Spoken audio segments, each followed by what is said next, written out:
Ranabaali post అయితే అసలు మామూలుగా లేదు, సూపర్ ఉంది. కానీ కింగ్డమ్ అప్పుడు కూడా మేము సూపర్ ఉందా అని అనుకున్నాం. కానీ కింగ్డమ్ అంత నిరాశపరిచింది. ఎందుకు నిరాశపరిచిందో, ఎక్కడ నిరాశపరిచిందో అర్థం కాలేదులే. కానీ కంపల్సరీ విజయ్ అన్న కంబ్యాక్ ఇవ్వాల్సిన టైం దగ్గర పడ్డది, లేకపోతే మర్చిపోయే అవకాశం ఉంది. ఎందుకంటే ఇప్పుడు వరుస పెట్టి ఫ్లాప్ల మీదే నడుస్తుండు విజయ్ అన్న. అయినా సరే మంచి మంచి ప్రాజెక్టులు వస్తున్నాయి సార్కి, ఎందుకంటే ఆల్రెడీ స్టార్ అయింది కాబట్టి. ఒకప్పుడు పవర్ స్టార్ పవన్ కళ్యాణ్ తో దగ్గర పోల్చారు.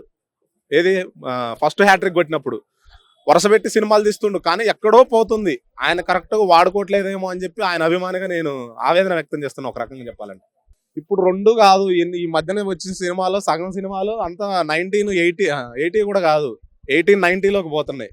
మొత్తం అంత బ్లాక్, లేకపోతే మన కేజీఎఫ్ లాగా అంత మొత్తం మసేగా ఆ మోడల్లో తీస్తున్నారు సినిమాలన్నీ. ఇప్పుడు సలార్ హిట్ అయింది, కేజీఎఫ్ 1 హిట్ అయింది, 2 హిట్ అయింది. ఇప్పుడు దేవరా కూడా హిట్ అయింది. ఇప్పుడు దేవరా 2 అంటే చేయాలని ఉంది వాళ్ళకి. అది తర్వాత ఏమవుతుందో తెలియదులే. కానీ చాలా వరకు కొంచెం బ్యాక్ డ్రాప్ వెళ్ళిపోతున్నారు. అంటే ఇప్పుడున్న లొకేషన్ లో కాకుండా ఇప్పుడు రంగస్థలం ఉంది, పుష్ప 1 హిట్ అయింది, 2 హిట్ అయింది. సుకుమార్ది వాళ్ళ శిష్యుడు బుచ్చిబాబుది ఉప్పెన హిట్ అయింది. ఇప్పుడు పెద్ద సినిమాకి కూడా పనిచేస్తున్నాం మేము. పెద్ద సినిమా కూడా అదే స్క్రీన్ ప్లే, అది కూడా సూపర్ హిట్ కాబోతుంది అనమాట. సో వెనక అంటే అంటే కొంచెం వెనక్కి పోయిన స్క్రీన్ ప్లే బాగుంది, ఇప్పుడు అందరికి నచ్చుతుంది అని చెప్పి ఆ వెర్షన్ లో సినిమాలు తీస్తున్నాం. ఆ విజయ్ దేవరకొండ అది కూడా హిట్ అయ్యే ఛాన్స్ ఉంది, ఎందుకంటే ఈగర్ గా వెయిట్ చేస్తుండు. ఆయన వెయిట్ చేస్తుండే ఫస్ట్, ఆయన ఫ్యాన్స్ గా మేము కూడా వెయిట్ చేస్తున్నాం. ఖచ్చితంగా ఈసారి కంబ్యాక్ ఇవ్వాలని చెప్పి కోరుకుంటున్నాం.